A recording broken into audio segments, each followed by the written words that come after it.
జీ5 ఉండగా మీ favourite TV shows ని మీరు అస్సలు మిస్ అవ్వలేరు. Complete free. నాన్న సామ్రాట్, ఏంటి పెద్ద నాన్న? చిన్న క్లారిఫికేషన్ నాన్న. దేని గురించి? ఆడదాని అవసరం లేదని కోర్టుకు ఎక్కిన వాడివి, రిజర్వేషన్ అనే మాటే నచ్చదని షాప్ క్లోజ్ చేద్దాం అనుకున్న వాడివి. అది నీ క్యారెక్టర్. అలాంటిది ఈ కేర్ టేకర్ని పట్టుకొని అలా పొగిడేస్తున్నావేంటి నాన్న? నాకు నచ్చలా. పెద్ద నాన్న, ఆడవాళ్ళని నేను పొగడ్డం ఏంటి? అసలు వాళ్ళు పొగడ్తలకి అర్హులంటావా? అదేంటి నాన్న, ఇప్పుడే కదా ఆ కేర్ టేకర్ సర్వీస్ బాగుంది అన్నావు. నువ్వు సరిగ్గా వినలేదు పెద్ద నాన్న. నేను వాళ్ళ చేతగానితనాన్ని చెప్పకనే చెప్పాను.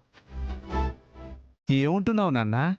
నీ సర్వీస్ బాగుంది అన్నానంటే అమ్మకి తను చేసే సేవ బాగుందని. నీ వంట బాగుంది అన్నానంటే వంట చేయడానికి, వంటింట్లో ఉండడానికి, కోరింది వండడానికి మాత్రమే పనికొస్తారని.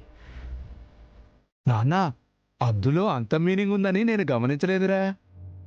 లేకపోతే వాళ్ళు ఉద్యోగానికో, కంపెనీ మెయింటైన్ చేయడానికో, వ్యాపారం డెవలప్ చేయడానికో పనికొస్తారా?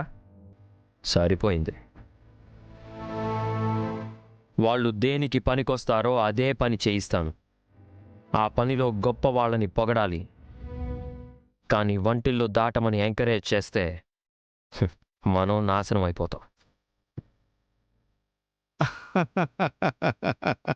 నా బాబే, నువ్వెక్కడ అప్పుడప్పుడు మారిపోతావేమోనని తెగ భయపడ్డాను.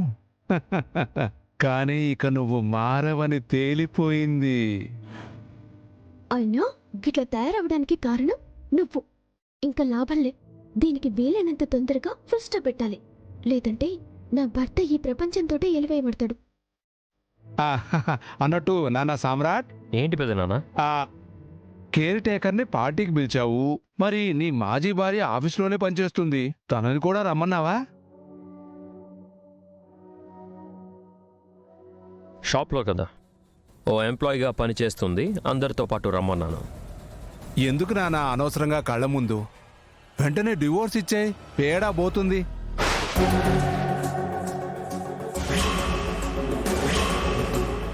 అదే ఆలోచిస్తున్నాను పెదనాన్న.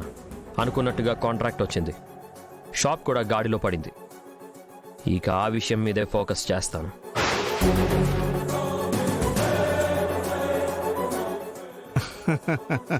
నేనున్నాను కదా నాన్న. ఒక్క రోజులో డివోర్సు, ఇంకొక రోజులో పెళ్లి చేసేస్తాను.